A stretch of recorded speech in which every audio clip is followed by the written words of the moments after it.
Now we're going to move on to another topic of the weighty one that concerns everyone, one that a lot of people are worried about, and that's how environmental change is impacting public health. I mean, public health is something every one of us worries about. Problems with public health can be exacerbated by the changing environment. Ensuring that the environment does not change as radically or so much for the worse also will have positive knock-on consequences for public health. And to talk about this subject, I'd like to invite up my two panelists. It's Liam Condon, who's the president of the Crop Science Division at Bayer, and Laura Kelly, who's the director at the International Institute for Environment and Development. Thank you very much. So, well, first of all, I would like to ask both of you, in your opinion, what are the big public health challenges which are directly related to a changing climate or environmental issues? Because there are plenty of public health issues which are not necessarily linked to the state of the environment. For instance, the anti-vaccine movement, right? That's a public health issue which has sadly gained prominence in the past few years. Doesn't have that much to do with the physical environment. So what are the big public health issues which are caused or exacerbated by environmental stress? So I think we heard this morning about growing urbanization and 80-90% of the world's population living in cities by 2030. And a lot of those people are going to be poor people, and they're going to be living in slums and informal settlements.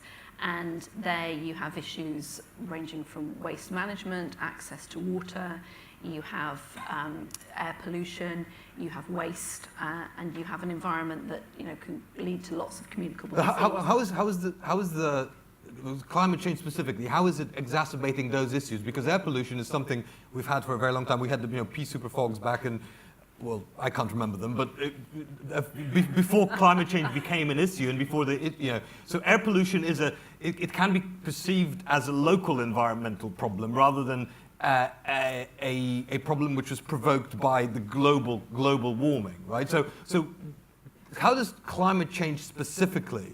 What are the sort of health issues which are provoked by climate change specifically, as opposed to all these other environmental stresses? So again, in urban environments, it's where you're getting changing weather conditions, and in places like Delhi, the air quality is made worse by the cloud cover and the prevailing winds. So that, and I was in Mumbai a couple of weeks ago. And, as was I. Well, there you go. You probably saw that they were saying don't go outside because. Yeah, and the next day they ran the Mumbai Marathon. No, seriously, yeah. I arrived on a Saturday evening in Mumbai. It was my first time in Mumbai. I was warned that the air can be foul, and it really was. To those of you, and I suspect there's some of you here who know Mumbai, you couldn't see across the ceiling. I mean, literally, it was like maybe a kilometer across. You could not see these massive buildings on the other side. That was Saturday evening. Sunday morning was the Mumbai Marathon. I kid you not, anybody who ran the Mumbai Marathon shaved a year off their life. And I am not kidding. It was like 100 pack of cigarettes a day. Yeah. So climate's having an impact on that, and you could also say that climate, if it's one of the driving factors that people are leaving the land because it's less productive, there are more economic opportunities in cities. That's another driver where climate is having an impact on public health, and it's exacerbated where it is poor people who are moving because they end up in some conditions. Water, arguably, as well. The availability of water in slums is, it's minimal, but if you're in a city like Cape Town, which has experienced severe water stress over the last sort of 12 months, again, those issues are exacerbated, and again, they're exacerbated more for poor people. Liam? Yeah, maybe just a small anecdote, but to top Mumbai, I lived in Beijing for 5 years and also ran the marathon there.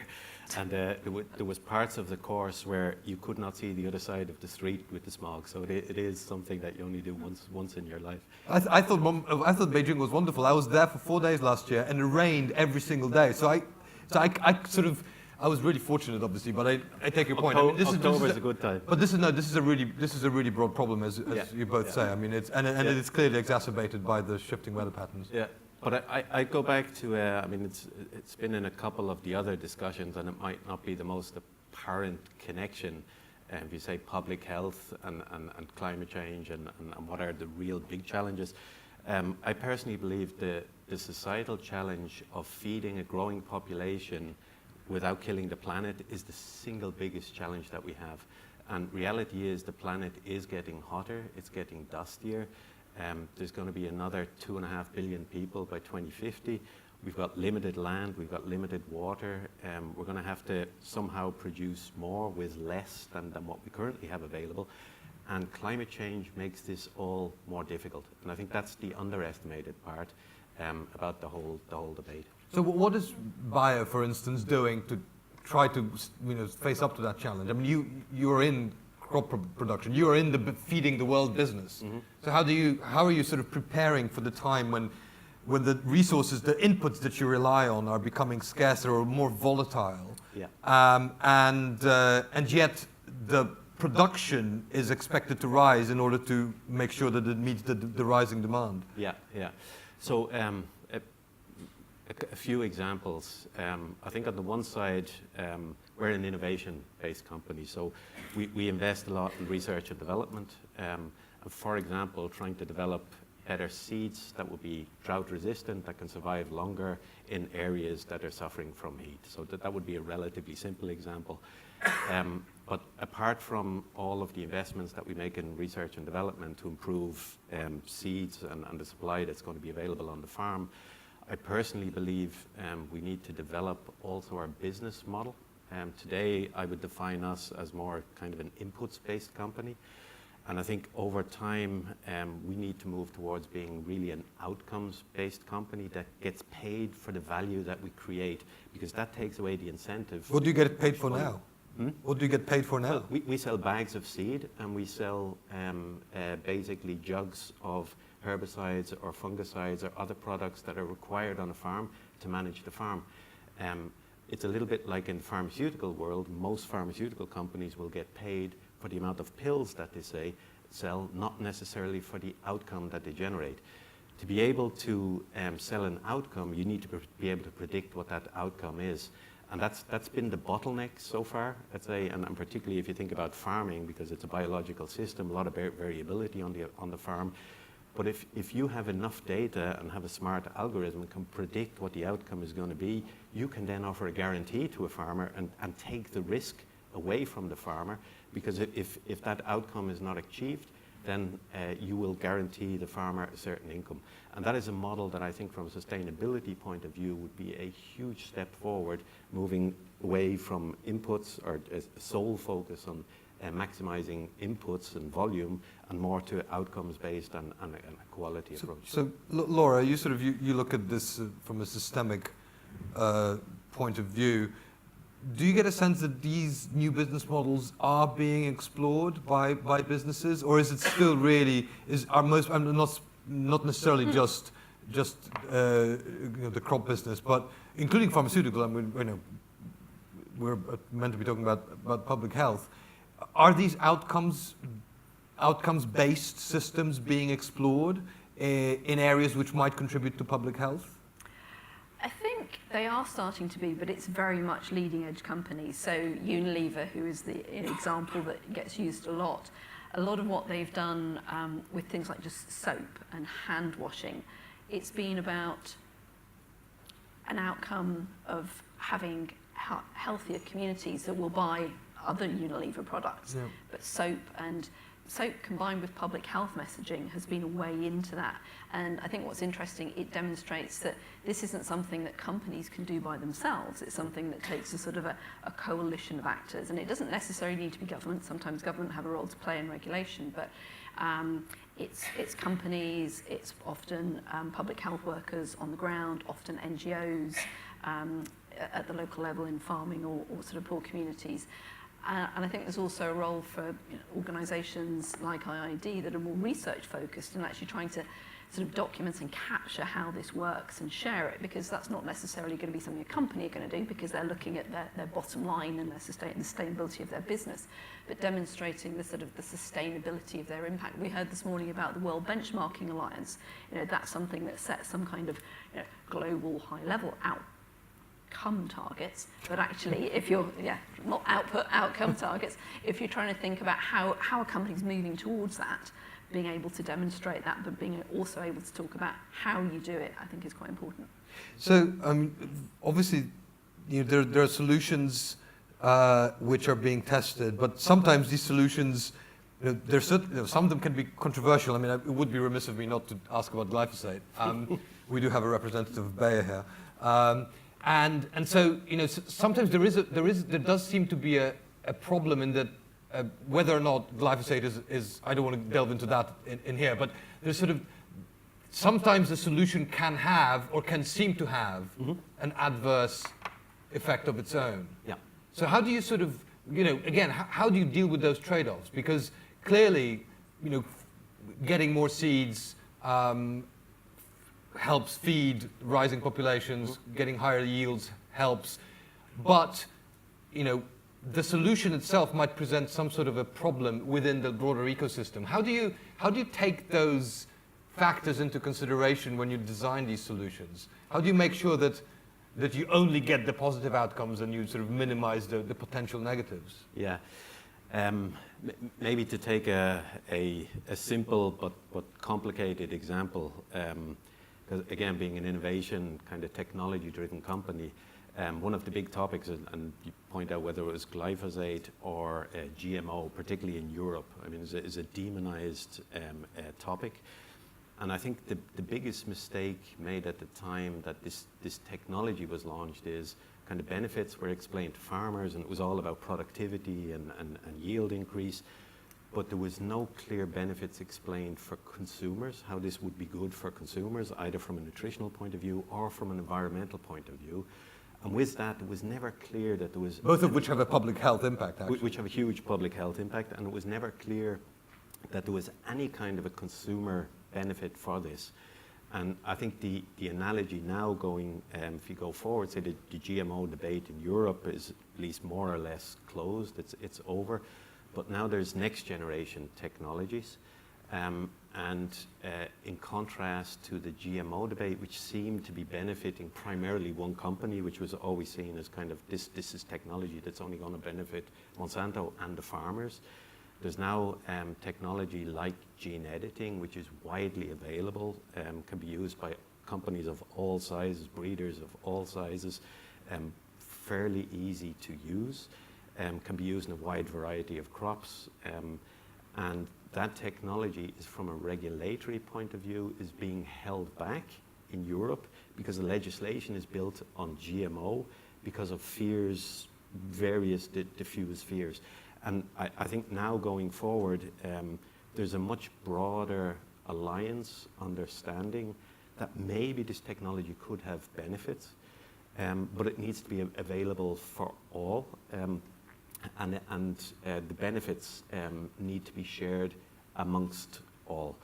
So you need basically a governance mechanism. You need to set up a governance mechanism that is a cross-stakeholder governance mechanism, where you could have NGOs, you could have academia, you'll have regulators anyway, you'll have industry, and a broad variety looking at technology from different angles and putting the rules in place that make sense for society, as opposed to just having a regulator take a technical decision on it. Laura, do you think that that's doable? I mean, my sort of worry about these, I mean, it always seems a little bit, precious. I mean, you to get all these people in the room and they all agree, but all of them have their very, very different interests, right? And cashing out different interests is really difficult. I mean, wouldn't it really just make sense to have someone just say, right, that's it. I mean, one of these actors and typically it would have to be governments because ultimately they're the ones who make the rules. And just, impose those bloody rules, everybody, will fall into line, and so problem solved. And the responsibilities with the politicians, and they get voted in or out of office, right? So, is this because I've been hearing multi-stakeholder, decision making, and I don't see speaking of outcomes, I don't really see many outcomes of these multi-stakeholder discussions. So, how do you get outcomes out of a multi-stakeholder discussion?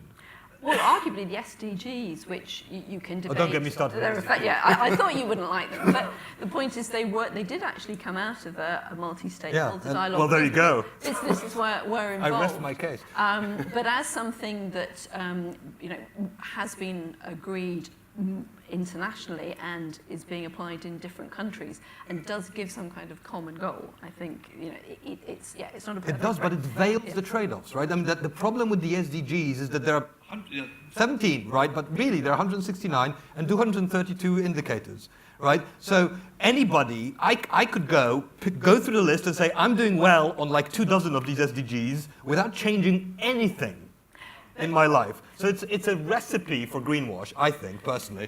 That's just putting it out there. But the serious point is that it sort of seems to me to hide some of the serious trade-offs that people will have to, the decision makers, somebody will have to make. Because you can't get all of these, you can't tick all of these boxes without unticking some others. Sure. No, and there's been a recurring theme around trade-offs today, and I think the thing is, if there are trade-offs, how do you address them? How do you arguably maximise the gains and minimise the losses? And I don't think government regulation can do that. I don't think policymakers, there are too many of those multi-stakeholders trying to influence policymakers. Yeah, a few people have mentioned today, policymakers aren't that effective at addressing some of the key issues in this country at this point. So I actually think, policymakers don't have a very good track record on this either. Mm. Yeah, and I mean, the reality is we're dealing with pretty complex issues, and you do have to look at them from different angles, and there are a lot of different stakeholders involved. And if you don't have everybody if you have everybody in the room, it's going to take a long time to get a result. It won't be a perfect result, but it'll be one that will most likely. Would it be the lowest common denominator? And that's the worry, right?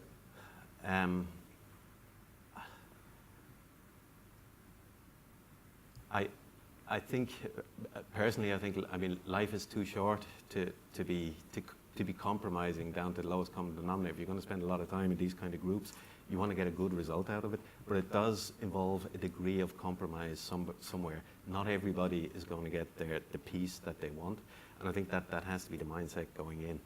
Otherwise, you're not going to get a result. I would like to take some questions from the floor. We have some gentlemen at the back, and a lady. Yeah, thank you. Trevor Donlan from Teagasc, the Agricultural Research Institute in Ireland. Question specifically for Liam. In view of some of the things you've said with respect to emerging technologies and the attitude in Europe in particular to them, do you think European agriculture is at risk of being left behind? I mean, the phrase agricultural museum was used recently, I think, by the US ambassador to the UK in relation to European agriculture. I'd be interested in your view on that. I would say from a technology point of view, and taking the example, typical example now of gene editing, yes, because other parts of the world are going to use this technology. It's for the foreseeable future will not be available in Europe. And I think Europe will still be fine, however, and that's an important point, because Europe will continue to import from other places. And what I think the part that gets unseen in this whole debate is the knock-on effect of European regulatory decisions in other parts of the world. So particularly African countries take their regulatory lead from Europe. They're the ones who could benefit most from, for example, drought-resistant seeds, which could be widely available from smaller local companies using this technology, but they're not going to be allowed to use this technology because it's prohibited in Europe. So it's not a problem for Europe to ban this technology, but it creates a big knock-on effect that does affect public health in other parts of the world. We had a couple of other questions at the back there. I think we have a sort of two mutual questions here. Jan, if I can, and then I'm going to go to Liam. I come to this from the financial standpoint, and I have a slight problem with this trade-offs issue. I think that ESG investing, impact investing, is predicated on the view that there are no trade-offs. And if we're looking at environmental, social and financial bottom lines, then we have to approach this from the mindset that we go into these projects, companies, investments, with the total and absolute committed mindset that we enter into social and environmental endeavours, and the financial results will follow. There is no trade-off.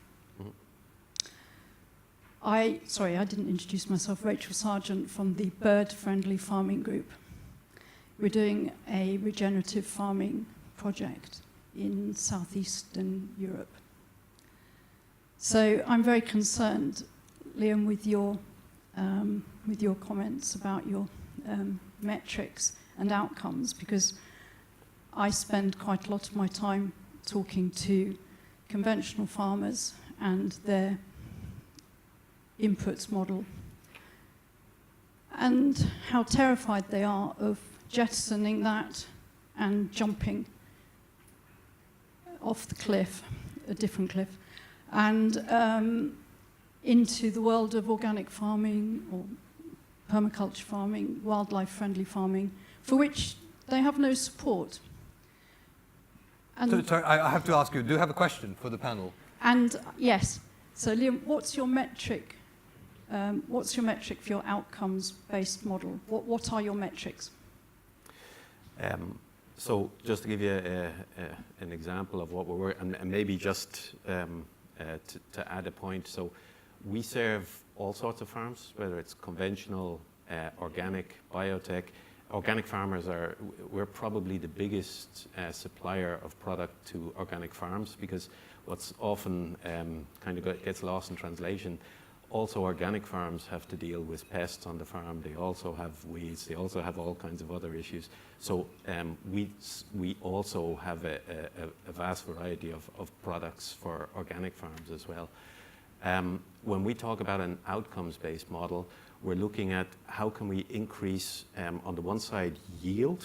So how do you get more out of a limited amount of land? Because if you want to improve biodiversity, you should actually have a huge interest in getting as much food as possible out of a small piece of land as possible. So it's actually in our own best interest to rather intensify and use less land. And then that land needs to be farmed in a manner that's completely sustainable. And whether you call it regenerative or sustainable, whatever it is, but it needs to be passed on to the next generation as well. And it's getting this combination of productivity and sustainability right that I personally believe is key. It's not one or the other. It's not a trade-off of one or the other. It's getting both. And for each individual farm, there's going to be different metrics there. But I don't see this as either or. It's got to be both. Laura, would you like to add something about, is there such a thing as a trade-off in this sense, or is there no trade-off? Well, I think that the area of ESG, really looking at environmental, social and governance issues, where investors take that seriously and really come up with an approach that means that they'll put their money into that, they won't just put their money into financial returns, does have potential benefits. So the impact investing space that is growing, but it will be key that it's not just what different funds say. It will be more about what are sort of universally accepted, robust indicators. So, World Benchmarking Alliance, certification schemes, this area is an important part of that jigsaw. Maybe just a very concrete example, because I think Lady was still kind of possibly shaking her head, like what's the concrete impact? For example, with crop protection products, whether it's pesticides or fertilizers, there should actually be a reduction in use, and again, this will depend on the farm. But just measuring volume doesn't actually get there. There has to be other KPIs that are used. So, for example, the environmental impact quotient. So there'll be a volume component, and then there's the environment, a generally acknowledged standard that can be used as well to track progress. And I think that's really important, that it's not just a volume-based discussion, but one that is taking a more holistic approach. Sadly, we've run out of time. There's, again, we could have gone on for much longer, I'm sure. Right now, we have a break. We have a networking break. I would like to invite you all back in here after the break for another panel, which Daniel will be chairing. I'd like to give a warm round of applause to our panelists. Thank you very much for a stimulating discussion.